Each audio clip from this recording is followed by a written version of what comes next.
Hola, ¿qué tal? Mi nombre es Juan Carlos Aguilar. Yo soy el responsable del departamento de Siemens Industry Large Drives Applications. En este momento vamos a platicar acerca de motores eléctricos y variables de velocidad de media tensión. Empezamos la presentación con la gama de productos que tenemos en motores de media tensión. Específicamente hablando, vamos a hablar de motores fabricados bajo la norma NEMA, norma americana, los cuales los tenemos en nuestra fábrica de Estados Unidos, que se encuentra en la ciudad de Cincinnati, Ohio.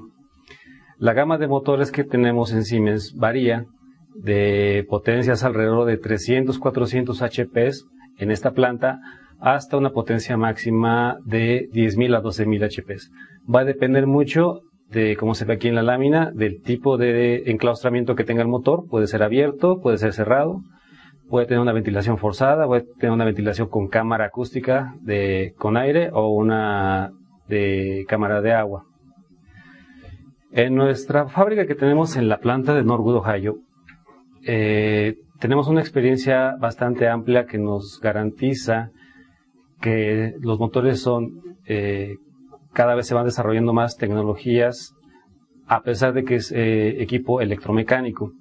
La planta tiene alrededor de 100 años y una de nuestras mayores ventajas es que los motores que fabricamos en esta planta son para industria muy pesada. Quiere decir, para industria petroquímica, minería, cementera, marín, etcétera, etcétera. Son industrias que tienen una especialidad y unas especificaciones bastante grandes, las cuales nosotros tenemos esas fortalezas. ¿Por qué? Porque nosotros hacemos nuestros motores de acuerdo a especificaciones tanto nacionales como internacionales y especificaciones de acuerdo a industria por cliente. Los productos, dentro de las ventajas que nos da el producto, son de que los motores tienen la menor, en el caso de motores de alta velocidad, son los que tienen la menor vibración y el menor ruido dentro del mercado. Hablamos del orden de 83-85 decibeles en alta velocidad para reducción de ruido, sobre todo en este tipo de aplicaciones que son principalmente bombeo y ventilación. Otra característica que tienen nuestros motores es que tienen un acero C5 estándar, que lo que garantiza que durante el periodo de vida del motor va a conservar su misma eficiencia. Es decir, la eficiencia energética que el motor me está generando desde que lo fabricamos hasta que, si en un momento dado existe alguna reparación y tiene un periodo de vida bastante alto, la eficiencia energética o la eficiencia que me va a producir el motor va a ser exactamente la misma durante todo este periodo de años.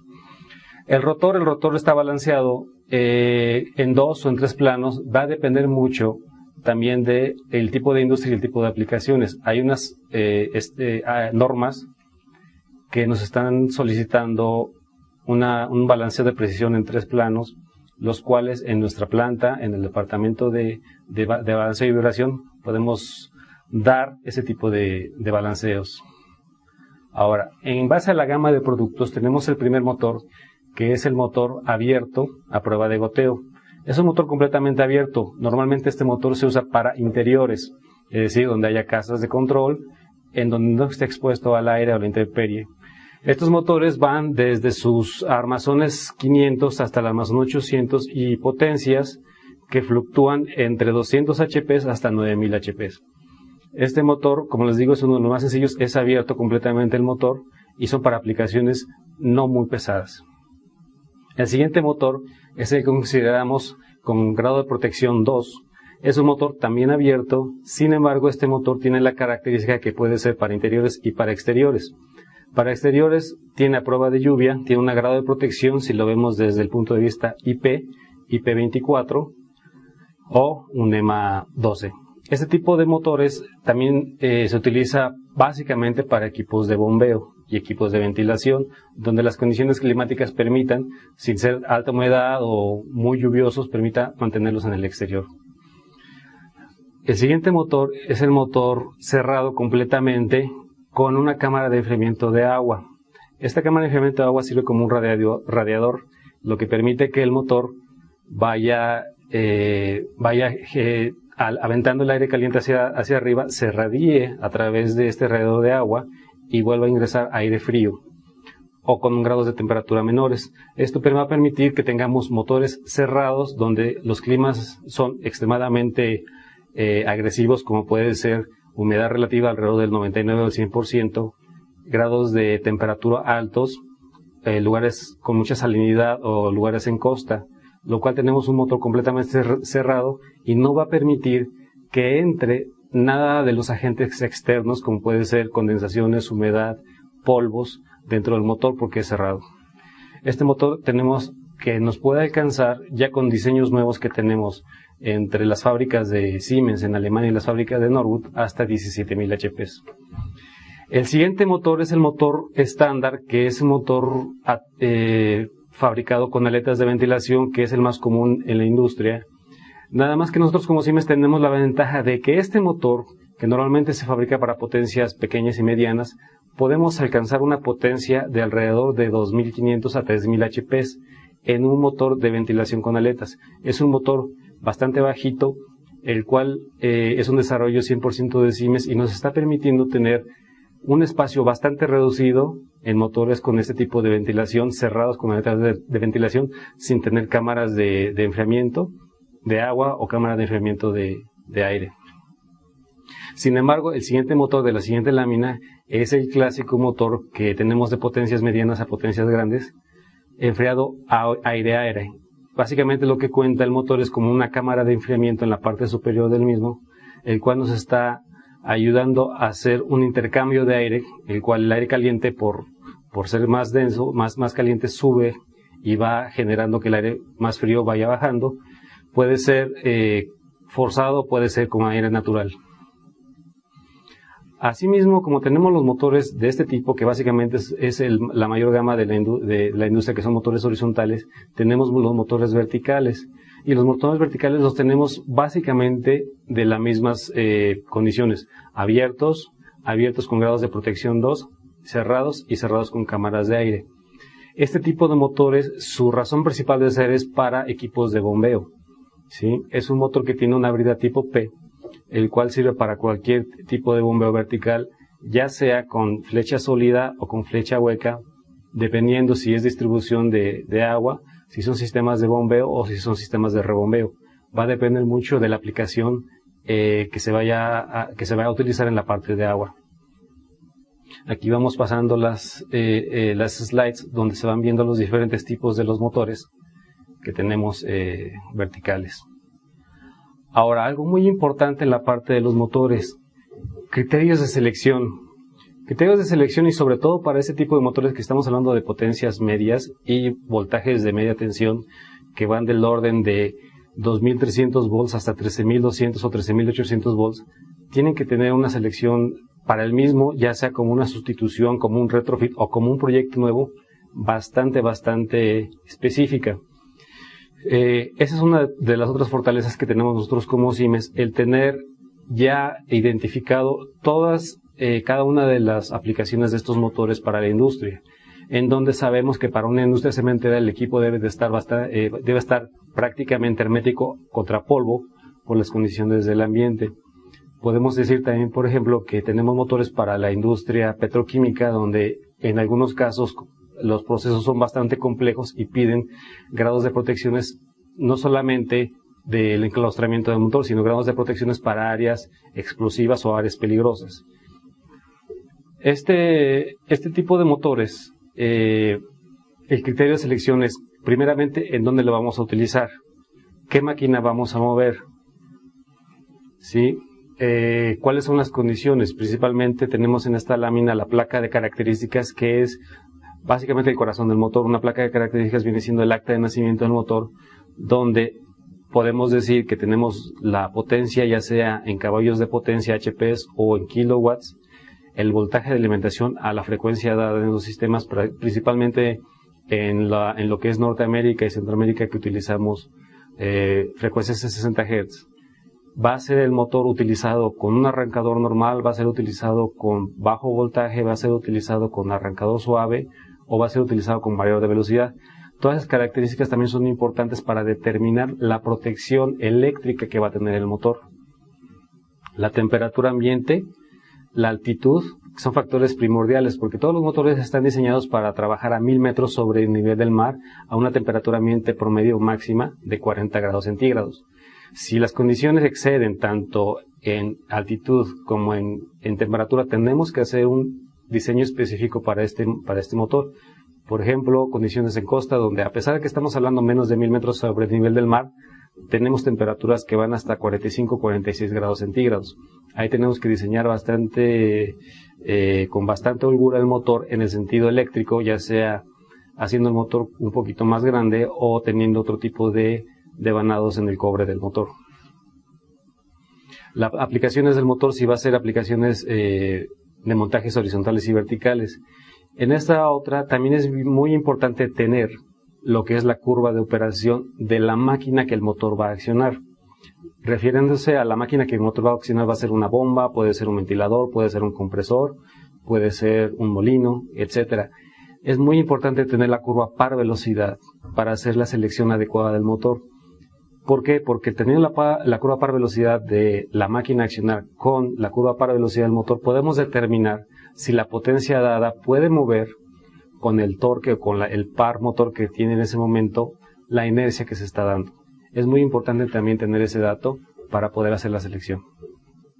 En esta lámina, continuando con la parte de las especificaciones necesarias para los motores, tenemos el tipo de enclaustramiento del motor, cómo lo vamos a querer, si va a ser para interiores o va a ser para exteriores, si va a ser un motor completamente cerrado, va a ser un motor con cámara de enfriamiento de aire o cámara de enfriamiento de agua.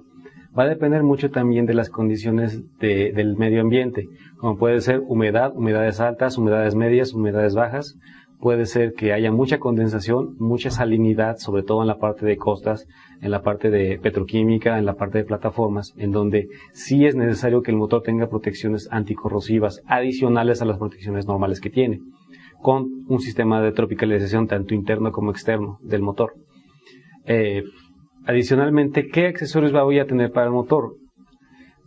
Continuando con la parte de las especificaciones, ¿qué es lo que necesito como factor de servicio? ¿Necesito tener el motor con factor de servicio o el factor de servicio del motor va a ser 1.0? Entiéndase factor de servicio como factor de sobrecarga que mi motor debe de aguantar en condiciones naturales o condiciones que pudiera existir alguna sobrecarga. La temperatura de elevación del motor. Normalmente los motores están diseñados para una temperatura de elevación de 80 o 90 grados centígrados adicionales a la temperatura ambiente. El método, como les había comentado, el método de arranque puede ser directo en la línea, es decir, un arrancador directo, un arrancador suave o un variador de velocidad. En los tres casos se debe de decir para saber cuánto es la corriente que le conocemos como corriente inrush o corriente de arranque que pueda cada uno de estos equipos arrancadores funcionar. Y la eficiencia del equipo. ¿Por qué? Porque muchas veces se solicita, sobre todo ahorita con la cuestión de ahorro energético que tenemos a nivel nacional y a nivel mundial, tener equipos muy eficientes. Normalmente estos equipos de media tensión tienen unas eficiencias del orden del 95% hacia arriba.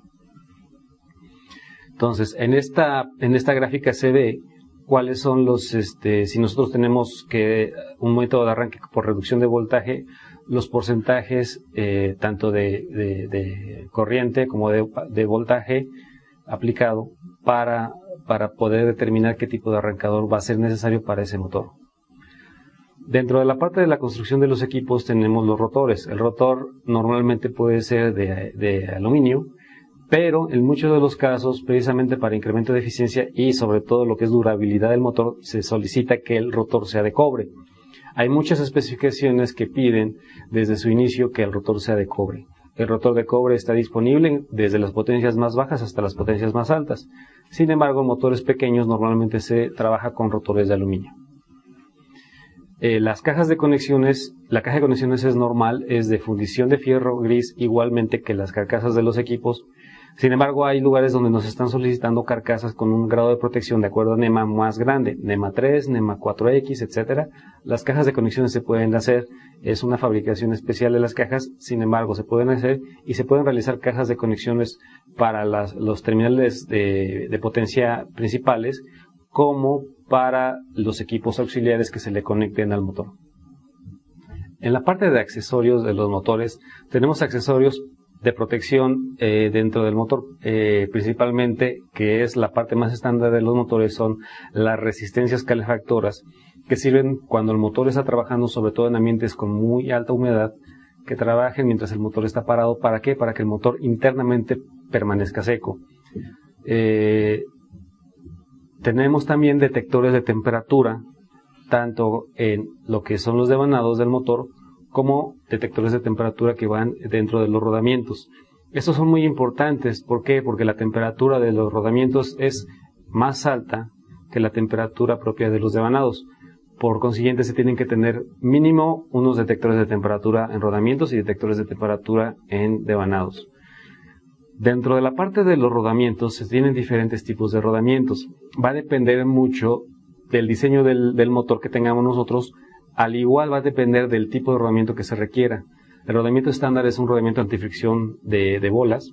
Sin embargo, tenemos los otros tipos de rodamientos llamados chumaceras, que puede ser chumaceras con anillo levantador de aceite o chumacera, como viene aquí en la lámina, que son chumaceras con flujo de aceite o aceite forzado. En cualquiera de estos tres casos se tiene la disponibilidad de este tipo de rodamientos. Accesorios adicionales que vamos a tener en los rodamientos, como les dije en un momento dado, pueden ser los elementos de protección, de temperatura, y tenemos elementos de vibración. Dependiendo también de dónde va a ser la instalación de los equipos, puede ser que la vibración sea un parámetro bastante fuerte. ¿Para qué? Para que se tenga que tener algún tipo de detector de vibración, que hay diferentes tipos de estos tipos de detectores, en los cuales es requisito indispensable que la vibración no crezca dependiendo de cierto parámetro. Adicionalmente a los rodamientos tenemos unos sellos que son sellos de bronce laberinto, que estos sellos básicamente lo que nos ayudan es a la no penetración de chorros de agua a los motores y a la no penetración de polvo. Accesorios adicionales como sensores o traductores de proximidad, que es los moduladores que tenemos para la parte de la vibración. Y tenemos muchos equipos, como en el caso de las chumaceras, que tienen mirillas para la revisión del aceite, para que los niveles del aceite no se mantengan en un punto óptimo. En la parte de los rodamientos que tienen flujo se puede tener algún instrumento también de flujo. ¿Para qué? Para que exista un flujo forzado, un aceite forzado durante todo el proceso, y que los equipos no tengan algún problema por falta de lubricación. Como les comentaba, va a depender mucho el tipo de motor, tanto su construcción. Todos los motores que estamos hablando son motores tipo jaula de ardilla. Sin embargo, la construcción de los motores va a depender muchísimo del tipo de industria: química, cementera, metalúrgica, minería, petroquímicas, pulpa y papel, agua y cualquier otro tipo de industria que se tenga. Ahora, ¿por qué nosotros somos y estamos orgullosos de los motores que manejamos? Estamos orgullosos porque, como les digo, en la planta de Norwood, que son los motores que fabricamos bajo la norma americana NEMA, es una planta que tiene más de 100 años. Es una planta que diseña sus propios motores. Es una planta que está innovando cada vez más. Es una planta que se encuentra aquí en América, que está muy cerca de nosotros y que nosotros también nos regimos. Muchas de las especificaciones vienen bajo especificaciones NEMA, incluyendo las normas mexicanas.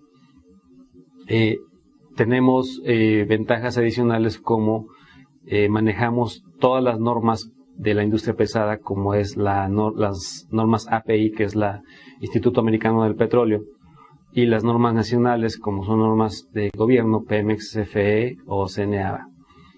Entonces nosotros tenemos la disponibilidad de manejar cualquier tipo de estas normas internacionales, y cada una de estas normas se puede hacer una certificación de calidad de los equipos.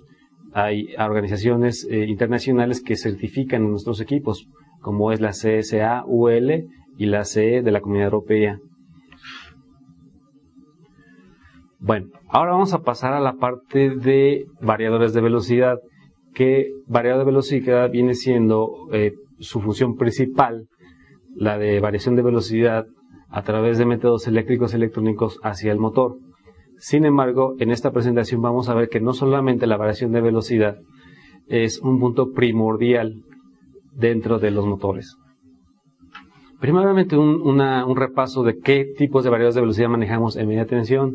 Tenemos la gama del Perfect Harmony, que es un drive fabricado principalmente en Estados Unidos, en América y en Brasil. Tenemos la gama de los Cynamics. Esta gama de variadores de velocidad va a depender también en gran medida del tipo de aplicación. Puede ser que sea para motores normales de inducción jaula-ardilla, puede ser que sea para motores de anillos rozantes, motores síncronos y en algunos casos motores de corriente directa. Estos equipos va a variar también el tipo de variador de velocidad. Puede ser un Cynamics GM150, que es estándar para aplicaciones de par variable, como son bombas, ventiladores y compresores en ciertos tipos de compresores. Cynamics SM150, que son drives de frente activo, es decir, pueden tener regeneración de energía eléctrica con cargas regenerativas y son absorbidas por el drive y mandadas a la línea de alimentación para tener un ahorro energético. Y de ahí en adelante tenemos drives GL150 y el Simover D. Son básicamente drives que manejan potencias del orden de 20.000 HP hasta el más grande que está del orden de 100.000 HP. En este caso específico y por el tiempo, solamente vamos a platicar del Perfect Harmony, que es el drive más que tenemos como el mayor éxito como Siemens a nivel internacional. Este drive, por sus características, es el drive en media tensión más pequeño que existe en el mercado. Podemos tener alrededor de 300 e inclusive 200 kilowatts en media tensión utilizando este tipo de drives. Este drive es completamente un drive de media tensión, es decir, entra media tensión, un ejemplo 4160 volts, salen 4160 volts. No es un drive de pasos, no es un drive que baja y sube los voltajes, simplemente se conecta a la alimentación media tensión y sale la alimentación media tensión variable. Las ventajas tenemos, esta es la generación 4 de los drives, ya pasamos 3 generaciones anteriormente, esta es la generación 4 y tenemos bastantes nuevos controles y diseños dentro del drive. Principalmente lo que tenemos es que es la generación 4, tenemos un Protops, que es un sistema avanzado que vamos a verlo posteriormente. El variador de velocidad tenemos en diferentes gamas, tanto como el motor lo tenemos en variadores de velocidad. Este de aquí, de esta lámina, es el más pequeñito, donde en la parte de abajo se tiene el transformador de aislamiento, que es un transformador desfasador, para tener diferentes fases en la salida y generar un variador de velocidad de pulsos. En la parte superior derecha está la parte de potencia y en la parte superior izquierda está para la parte de control. El que le sigue es un variador de velocidad enfriado por agua. Normalmente para variadores de velocidad muy grandes es necesario enfriarlo por agua. Y la razón es la siguiente. A diferencia de un arrancador de estado sólido, a diferencia de un arrancador a tensión plena, este es un transmisor de potencia. Estamos transmitiendo potencia pura. Es decir, si el motor es un motor de 5.000, 10.000 o 15.000 HP, el variador de velocidad está transmitiendo constantemente, porque está conectado constantemente, esa misma potencia. Por tal razón, es indispensable que tenga un buen enfriamiento el variador de velocidad y que se tengan las condiciones adecuadas en el cuarto de control para los sistemas de ventilación. Si es ventilación por aire, un buen sistema de ventilación de aire. Si es ventilación por agua, que es en este caso la foto que se está mostrando en el slide, o si se quiere a través de aire presurizado o aire frío. Entonces sí se tiene que considerar bastante la parte de calor que se genera en el drive, porque es transmisión de potencia pura. Este drive que se ve aquí básicamente son los componentes de potencia. Si ustedes ven aquí, estamos hablando de que el drive puede generar 6 pulsos, 12 pulsos, 24 pulsos.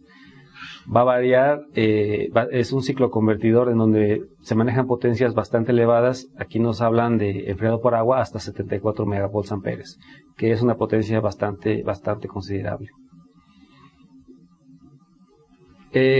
¿Cuáles son los componentes principales del variador de velocidad y qué es lo que incluye el variador de velocidad Perfect Harmony Rubicon? Ya tiene un transformador de aislamiento integrado. No se requiere un filtro de armónicos debido a que es un variador de velocidad de pulsos. El estándar de pulsos es 18 pulsos, el cual cumple y excede lo que marca la norma IEEE 519 en la generación de armónicos de los variadores de velocidad. El corrector de factor de potencia ya está dado, debido a que el variador de velocidad, como es un equipo que solamente va a suministrar potencia real, es decir, kilowatts, no va a permitir que el motor, siendo un equipo inductivo, regrese kilovolts amperes reactivos a la línea. Por consiguiente, el factor de potencia de este variador de velocidad es alto y no se requiere tener un factor o un compensador de factor de potencia. Cuenta lo que es la parte del variador de velocidad, y el filtro hacia el motor tampoco es necesario. ¿Por qué? Porque este es un variador de velocidad con salida de multinivel.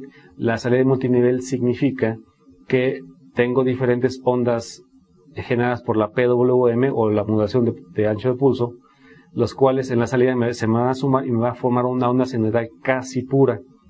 Esta onda sinusoidal casi pura me va a generar que no tenga filtros derivativos por voltajes derivativos o cualquier otro filtro que se necesite en la salida. En esta gráfica que se ve aquí en el slide, es básicamente la topología del variador de velocidad.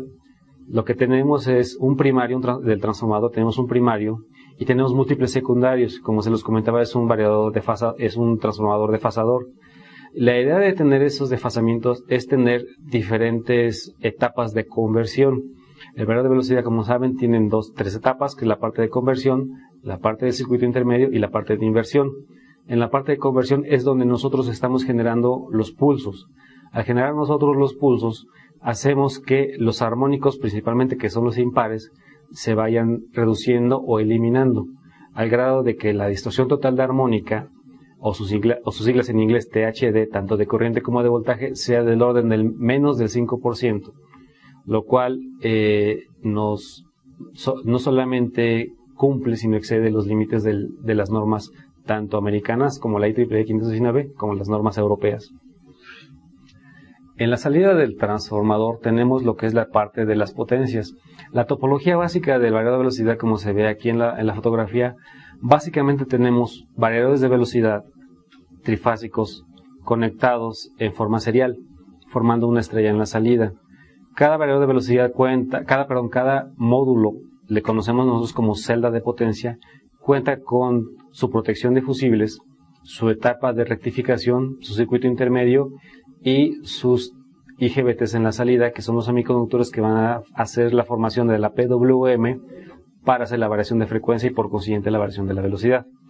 Cada uno de ellos está interconectado a través de fibra óptica por el control, y cada uno de ellos cuenta con un módulo central, una CPU, el cual hace que el variador de velocidad, a pesar de que son variadores de velocidad en forma serial, el cliente simplemente va a ver en la salida 3 cables, y los 3 cables van a tener una variación de frecuencia y una variación de voltaje.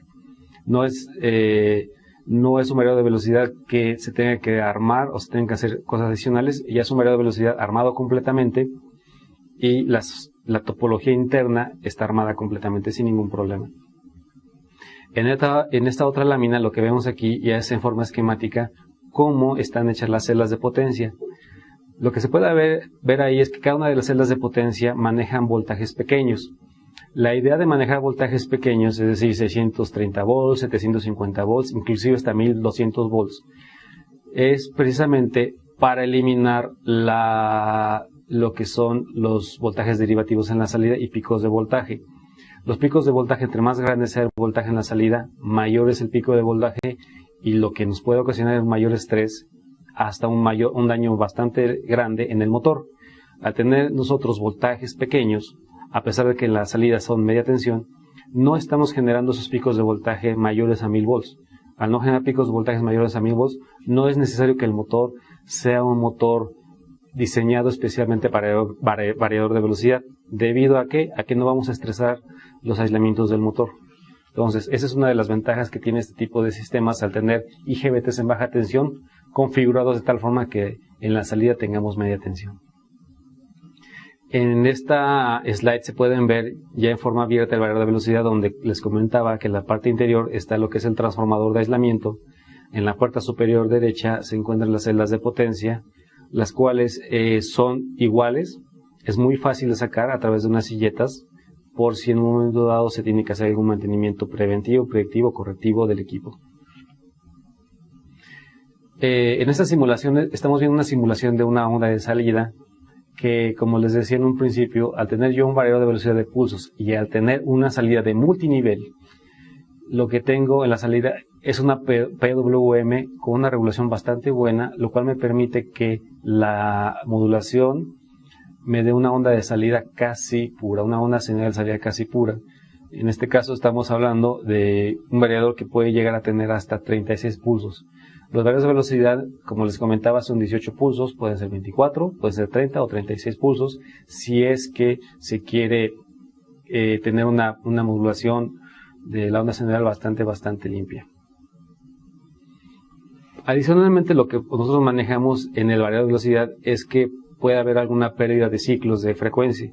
Esa pérdida de ciclos de frecuencia nos puede dañar el equipo. ¿Por qué? Porque estamos hablando de que estamos trabajando principalmente con voltaje y frecuencia. Sin embargo, si existe una pérdida por ciclos de frecuencia, el variador de velocidad puede trabajar con esa pérdida alrededor de 5 ciclos sin afectar el variador. En la gráfica que se ve en la parte superior derecha, se ve la parte amarilla donde existe esa pérdida de ciclos, el cual se puede recuperar fácilmente después de 5 ciclos. Aquí lo que tenemos es una comparativa, que es una comparativa de osciloscopio del mismo variador de velocidad, utilizándolo en dos frecuencias diferentes, utilizándolo en 60 Hz y utilizándolo en 30 Hz. Como se ve ahí, sí existe un poquito más alta la distorsión de armónicos en el de 30 Hz, que es la parte derecha. Sin embargo, no es tanto como para necesitar un filtro en la salida del variador de velocidad. El variador de velocidad también elimina los voltajes de modo común, y al no tener voltajes de pico o voltajes derivativos que pueden causar algún estrés a los motores, no tenemos la necesidad de tener filtros de salida, lo cual el variador de velocidad por sí solo puede trabajar a una distancia de hasta 2000 metros de motor a variador de velocidad. Normalmente los variadores de velocidad deben estar muy pegados al motor para no tener unas caídas de voltaje, voltajes de resonancia o voltajes derivativos. Sin embargo, por las características propias del variador de velocidad, puedo yo trabajar el variador de velocidad sin ese tipo de filtro de salida hasta 2000 metros. Si se requiere más, se puede más. Hay aplicaciones donde se requieren 5 kilómetros, 10 kilómetros, 20 kilómetros, hasta 34 kilómetros, que es lo que puede trabajar de distancia el variador de velocidad hacia el motor. Aquí vemos la parte de la fábrica, donde en la fábrica se hace toda la integración. Al igual que en la parte de motores, en nuestra fábrica que tenemos en Estados Unidos, en la fábrica que tenemos en Brasil, principalmente, que son los suministradores de estos equipos hacia nosotros, son fábricas que tienen su propia tecnología, su propio desarrollo, en donde se está haciendo cada vez más estos desarrollos, generando actualizaciones de software principalmente, generando actualizaciones de equipos, generando nuevos IGBTs en un momento dado, debido a que en algunas ocasiones se requieren sobrecargas elevadas, y estos equipos pueden trabajar con unas sobrecargas más elevadas. Aquí vamos a hablar del PROTOPS. PROTOPS significa Process Tolerance Protection Strategy. Básicamente es un sistema avanzado, el cual, adicionalmente a todas las ventajas que ya he platicado del variador de velocidad, me va a dar una ventaja adicional. En este slide vemos nuevamente una celda de potencia que tiene los fusibles, que tiene los diodos, que tiene el circuito intermedio, que tiene los IGBTs. Adicionalmente le voy a colocar un contactor de salida. Ese contactor lo que me va a hacer, y eso va a ir en cada una de las celdas, si en un momento dado me falla el fusible, me falla el IGBT, me falla el capacitor del circuito intermedio, me va a hacer un bypass de esta celda, específicamente de esta celda, sin quitar la alimentación y sin quitar de operación el variador de velocidad. Lo que está sucediendo aquí es de que cuando existe esa falla, me va a regenerar nuevamente los ángulos de desfasamiento que teníamos del variador de velocidad, y me va a bypassar esa celda va a salir de operación, pero todo el variador de velocidad va a seguir operando. Va a ser una especie de redundancia propia del variador de velocidad, lo cual, cuando tengo esta falla, que se ve en la gráfica de abajo, esta interrupción de falla, yo vuelvo a tener una energía eléctrica disponible después de 250 milisegundos después de la falla. Es decir, casi inmediatamente. Aquí son unas fotos donde está ese contactor de salida. Es un contactor de bypass, que es un elemento que es diseñado 100% en Siemens. Es un elemento que me va a proteger cuando exista alguna interrupción de falla de una celda. Obviamente, el variador de velocidad, al tener menos potencia, es decir, una celda menos, hay que tener cuidado con lo que es la variación de velocidad, hay que tener cuidado con la potencia. La ventaja de tener esto es de que yo no voy a sacar el variador de velocidad. Normalmente cuando hay una falla en variador de velocidad, automáticamente paro el proceso, y paro el proceso automáticamente tengo que esperarme a apagar el sistema, apagar el variador de velocidad y repararlo. En este caso yo no tengo la necesidad de repararlo, va a seguir trabajando hasta que ocurra un evento de mantenimiento y yo pueda cambiar la celda. Adicionalmente, este sistema Protops me da alarmas, me da protecciones, me da redundancia. Si yo quiero tener ventiladores redundantes en la parte del enfriador, tiene mucha disponibilidad para que yo pueda trabajar con una confiabilidad bastante alta el variador de velocidad. El variador de velocidad también tiene la modalidad de tener controles. Puede ser un control VF, puede ser un control vectorial, de lazo abierto o lazo cerrado. Y como todos los variadores de velocidad, yo puedo tener una optimización de motor a través del autotuning, que se le puede generar sin ningún problema a cualquier tipo de motor utilizado. Adicionalmente, ¿qué parámetros visualizo? Yo visualizo parámetros tanto de entrada y salida. Esto es muy importante porque el variador de velocidad básicamente es un variador que genera armónicos. Todos los variadores de velocidad o todos los equipos que cuentan con equipos o elementos semiconductores me van a generar armónicos porque son equipos de switcheo.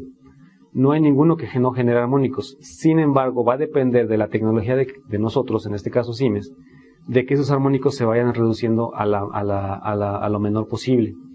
En este caso, al tener yo en el display todos esos parámetros, yo estoy midiendo mi calidad de energía, que es un punto muy importante para la industria, la calidad energética. Entrada, puedo leer voltajes de entradas, corrientes de entrada, kilowatts de entrada, kilowatt hora de entrada.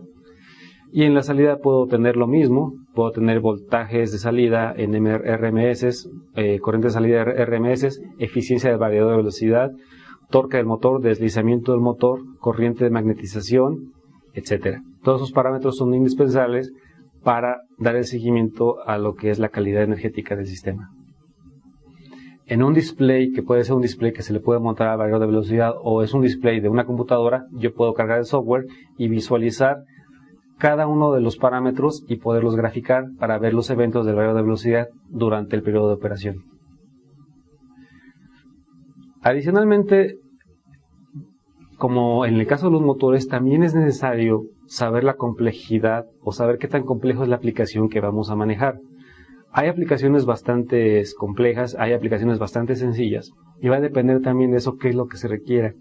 Es decir, no es solamente solicitar un variador de velocidad de 1000 HPs para 4160 volts. Es necesario solicitar un variador de velocidad para 4160 volts, también como se solicitaría como un motor. ¿Cuáles son las condiciones de operación? Condiciones ambientales. ¿En dónde va a ser la aplicación?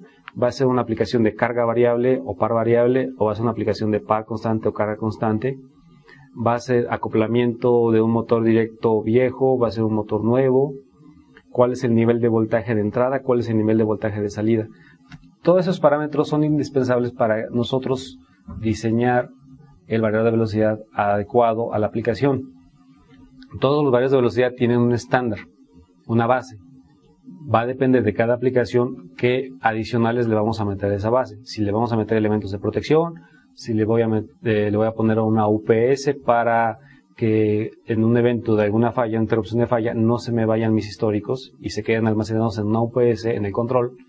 Le voy a poner variadores de velocidad, le voy a poner sopladores redundantes, no le voy a poner sopladores redundantes. Todas son características especiales. Por ejemplo, aquí tengo primero qué tipo de motor voy a utilizar para la velocidad. Motor de inducción, motor de síncrono, motor de rotor de vanado, motor de imán permanente, etcétera. ¿Qué tipo de potencia aplicaciones voy a tener? Va a ser extrusoras, va a ser compresores, va a ser trituradoras, va a ser agitadores y adicionalmente qué tipo de controles es que voy a utilizar para la velocidad. Voy a tener un control, por ejemplo, electric, en el caso de bombas sumergibles, es un control muy diferente al que voy a tener en un compresor. ¿Qué es lo que se necesita preguntarles? Preguntar básicamente cuál es la aplicación, las cargas y trabajar en eso. Por ejemplo, tenemos compresores y dentro de los compresores tenemos muchos tipos de compresores. puede ser compresores de desplazamiento dispositivo, puede ser compresores dinámicos, centrífugos, axiales, de diafragma, reciprocantes, etc. Adicionalmente, en la parte de bombas, también tenemos bombas dinámicas, de desplazamiento positivo, reciprocantes, rotatorias, centrífugas. Todas estas son datos importantes para saber si yo tengo o no tengo sobrecargas en el equipo y saber si esa sobrecarga la voy a poder absorber con el variador de velocidad estándar o tengo que dimensionar el variador de velocidad para ese tipo de sobrecargas. También es por eso importante tener las gráficas, como se ve en esta slide, todas las gráficas de las curvas de carga. Puede ser cargas cuadráticas, cargas variables, cargas constantes, etc. Un ejemplo de una aplicación, el clink de una cementera. Lo que es el clinker. En este caso, usualmente tenemos sobrecargas de alrededor del 175% en lapsos de 1 minuto, cada 30 minutos, etcétera, ¿no? Es necesario saber cuál es la aplicación, porque en base a esa aplicación, con la experiencia que manejamos en la parte de variadores de velocidad, vamos a determinar junto con el usuario, junto con el que especifica el tipo de variador con la sobrecarga que se requiera. Otra aplicación, por ejemplo, son las trituradoras de metal, que pueden ser de la industria metalúrgica o la industria de metal.